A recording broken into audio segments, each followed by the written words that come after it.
Hello everyone, welcome in गैग मानसा tutorials.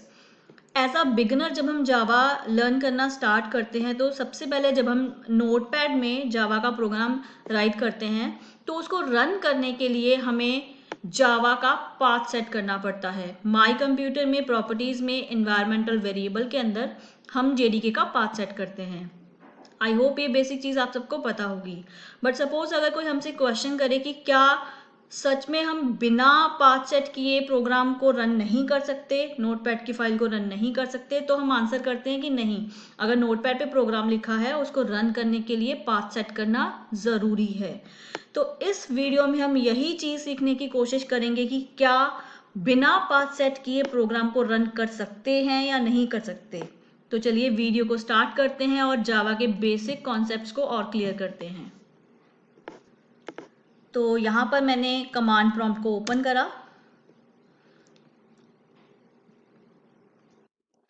और यहाँ चेक करते हैं सबसे पहले जावा को। Javac enter.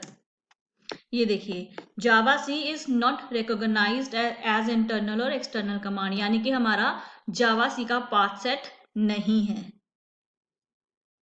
और यहाँ एक बार चेक भी कर लेते हैं। ये है माई कंप्यूटर,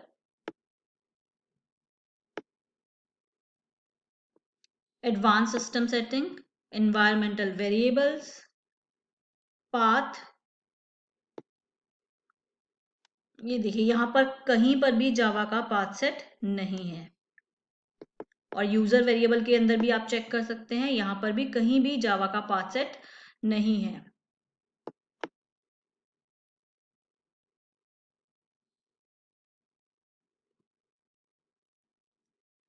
तो हमने जावा का पाथ सेट नहीं किया हुआ है। अब हम एक प्रोग्राम क्रिएट करते हैं और चेक करते हैं कि उसको बिना पाथ सेट करे कैसे रन कर सकते हैं। तो मैंने यहाँ डी ड्राइव के अंदर एक नोटपैड की फाइल बनाई।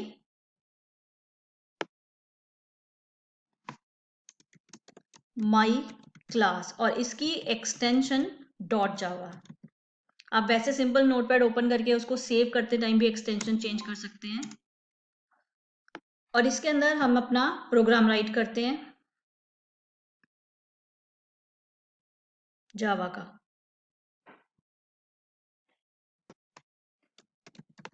Class my class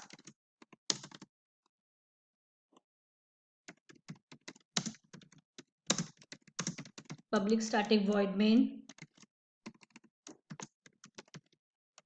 string args. यहाँ पर आप कोई भी वेरिएबल का नाम रख सकते हैं। System dot out dot println और यहाँ पर प्रिंट करने के लिए हमने हेलो वर्ल्ड लिख दिया। तो एक सिंपल सा प्रोग्राम मैंने बनाया है, इसको सेव कर लेते हैं।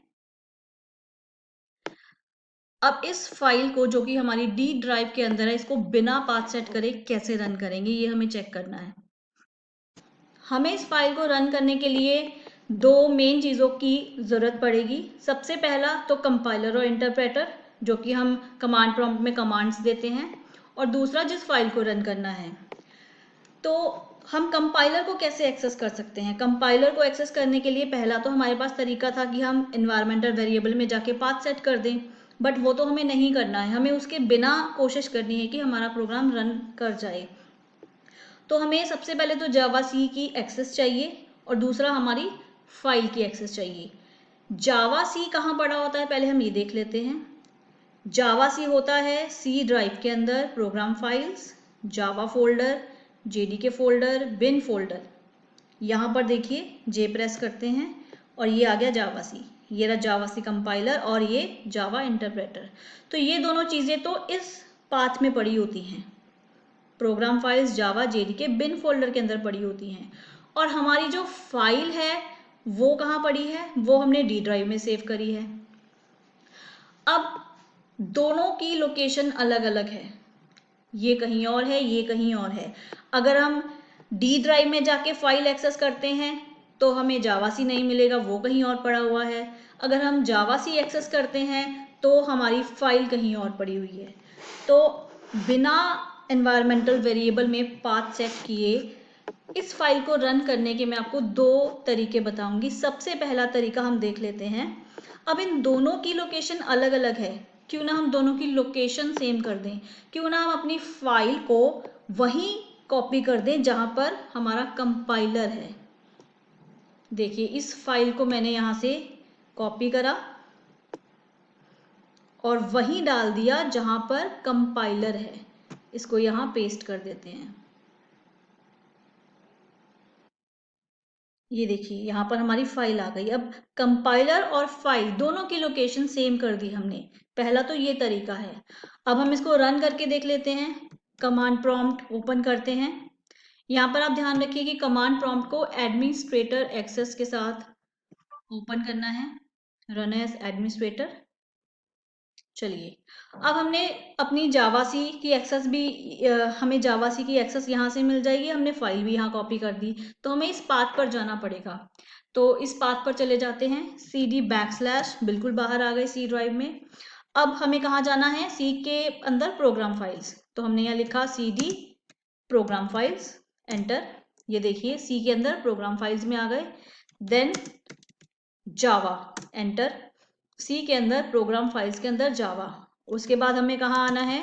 जेडी के फोल्डर में, और उसके बाद बिन फोल्डर में। तो ये लोकेशन हमारी ये बिल्कुल सेम है। हम प्रोग्राम फाइल्स जावा जेडी के बिन फोल्डर में आ चुके हैं और यहीं पर हमारी दोनों चीजें पड़ी हुई हैं। अब हम अपनी फाइल को रन कर लेते हैं। Javac my class dot Java file, enter. हमारी फाइल रन हो गई है, कंपाइल हो गई है, सॉरी। और ये देखिए यहाँ पर डॉट क्लास फाइल, ये सबसे नीचे डॉट क्लास फाइल भी बन गई है हमारी, यानी कि बाइट कोड भी रेडी हो गए हैं। अब हम अपनी फाइल को रन करते हैं। My class hello world. तो पहला तरीका तो ये था कि हमने अपनी फाइल को वहीं रख दिया जहां पर हमारा कंपाइलर था, दोनों की लोकेशन सेम कर दी और हमने अपनी फाइल को रन कर लिया बिना एनवायरमेंटल वेरिएबल में पाथ सेट करे। लेकिन इसमें प्रॉब्लम क्या है? इसमें प्रॉब्लम ये है कि ये तो सिर्फ एक फाइल थी, मैंने यहाँ कॉपी कर दी और रन हो गई। बट ये रियलिटी में पॉसिबल नहीं है कि हर बार हम जो भी प्रोग्राम, जो भी अपने प्रोजेक्ट्स बनाएं वो बिन फोल्डर में कॉपी करते जाएं और रन करते जाएं। अब दूसरा तरीका, मैंने आपको कहा था कि दो तरीके हम देखेंगे। पहला तरीका ये है, लेकिन दूसरा तरीका, मुझे यहाँ अपनी फाइल कॉपी ही नहीं करनी है। मेरी फाइल डी ड्राइव में ही पड़ी है, मुझे यहाँ इसको रख के रन करना है, मुझे बार बार कॉपी नहीं करना है। तो हम दूसरा तरीका देखते हैं। तो हम बिन फोल्डर से अपनी पहले वाली जो फाइल्स हमने कॉपी करी थी उसको डिलीट कर देते हैं। डॉट क्लास और डॉट जावा दोनों को हम डिलीट कर देते हैं यहाँ से। चलिए अब दूसरा तरीका देखते हैं कि मेरी फाइल डी ड्राइव में पड़ी है, अब हम कैसे रन करेंगे बिना पाथ सेट करे। तो सबसे पहले हम कमांड प्रॉम्प्ट ओपन कर लेते हैं विद एडमिन एक्सेस। और क्योंकि हमारी फाइल जो पड़ी हुई है वो है डी ड्राइव में, तो सबसे पहले हम चलते हैं डी ड्राइव में। ये सी ड्राइव के अंदर है हम, लेकिन हमें डी में जाना है, तो हम लिखेंगे D: एंटर। अब हम आ गए हैं डी ड्राइव में जहां पर हमारी फाइल पड़ी हुई है। अगर कोई फोल्डर होता तो फोल्डर के अंदर चले जाते, ठीक है। तो हम वहां पर आ गए हैं जहां फाइल पड़ी हुई है, लेकिन जावा सी कहीं और पड़ा हुआ है। जावा सी की एक्सेस लेने के लिए मुझे उसका पूरा पाथ देना पड़ेगा। तो देख लेते हैं। सबसे पहले सी ड्राइव, उसके अंदर प्रोग्राम फाइल्स, और उसके अंदर था जावा फोल्डर, उसके अंदर जेडी के फोल्डर, एंड उसके अंदर बिन फोल्डर। यहां पर हमारा जावा सी पड़ा हुआ था। और जावा सी क्या है? एक एग्जीक्यूटेबल फाइल है, एक EXE फाइल है, तो हम उसका भी नाम सीधा यहां पर दे देते हैं जावा सी, ठीक है। तो ये हमारी यहां से यहां तक की हमारी वो जो हम जावा सी स्पेस फाइल हम लिखते हैं, तो ये हमारी जावा सी वाली पूरी कमांड है। हमने बस सिर्फ पाथ ऐड करा है क्योंकि हमें एक्सेस नहीं मिल रही थी, ठीक है। अब हम लिखेंगे यहां पर अपनी फाइल का नाम माई क्लास डॉट जावा, एंटर। देखिए हमारी फाइल कंपाइल हो गई है और यहां पर भी आप देख सकते हैं डॉट क्लास फाइल बन गई है। और अब हम इसको करते हैं रन।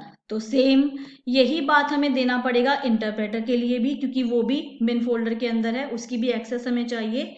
तो बस हम यहाँ पर सेम चीज लिख लेते हैं और यहाँ से सी हटा देते हैं। तो ये हमने इंटरप्रेटर की एक्सेस ले ली और यहाँ पर और यहाँ लास्ट में हम इसको हटा देते हैं। हम क्या लिखते हैं, जावा स्पेस फाइल का नाम और कोई एक्सटेंशन नहीं लिखते जब हम रन करते हैं। तो सेम हमने वही काम किया है और एंटर, ये देखिए हेलो वर्ल्ड। तो यहाँ पर हमारी फाइल रन हो गई है। तो मैंने आपको दो तरीके बताए एनवायरमेंटल वेरिएबल के अंदर पाथ सेट किए बिना हम अपनी फाइल को अगर रन करना चाहें तो सबसे पहला तरीका कि हम जहां पर कंपाइलर था वहीं फाइल कॉपी कर दें। दूसरा तरीका, अगर हमारी फाइल किसी और लोकेशन पे पड़ी है तो हम उस लोकेशन पे चले जाएं, लेकिन जावा सी और जावा का पाथ यहाँ पर राइट कर दें। तो इन दो तरीकों से आप बिना पाथ सेट किए अपनी फाइल को रन कर सकते हैं। और लास्ट में मुझे वीडियो में जो चीज़ आपको कहनी है वो ये है कि ऐसा रियलिटी में हम वैसे करते नहीं हैं कंपनीज में या कॉलेज वगैरह में। और ये वीडियो सिर्फ इसलिए है ताकि आपका जावा का बेसिक कॉन्सेप्ट क्लियर हो जाए। अगर आपसे कोई पूछ भी ले कि बिना पाथ सेट करे फाइल रन होगी या नहीं, तो हम ना कहने की बजाय हाँ कहें और उन्हें एक्सप्लेन करें कि बिल्कुल हो जाएगी। हमें सिर्फ और सिर्फ जावा सी की एक्सेस चाहिए, वो हम पाथ सेट करके भी एक्सेस ले सकते हैं या बिना पाथ सेट करे भी एक्सेस ले सकते हैं। हमें सिर्फ एक्सेस करने से मतलब है। तो बेसिक जो कॉन्सेप्ट्स हैं जावा के, उनको क्लियर करने के लिए मैंने ये वीडियो बनाई है। वैसे इसका रियलिटी में यूज कम ही होता है। हम IDE यूज करते हैं तो हमें पाथ सेट वैसे ही करने की जरूरत नहीं पड़ती है। सपोज आप नेटबीन्स यूज कर रहे हैं तो उसमें आपको कोई पाथ सेट करने की जरूरत ही नहीं पड़ेगी। कंपनीज वगैरह में सब IDs ही चलती हैं, नोटपैड पे कोई काम नहीं करता है बड़े बड़े प्रोजेक्ट्स बनाने के लिए। तो ये आपका बेसिक कॉन्सेप्ट क्लियर करने के लिए वीडियो थी। अगर आपको पसंद आई हो तो प्लीज इस वीडियो को शेयर करें और ऐसी कुछ इंपॉर्टेंट चीजें हम आने वाली वीडियोस में डिस्कस करेंगे। Till than happy coding.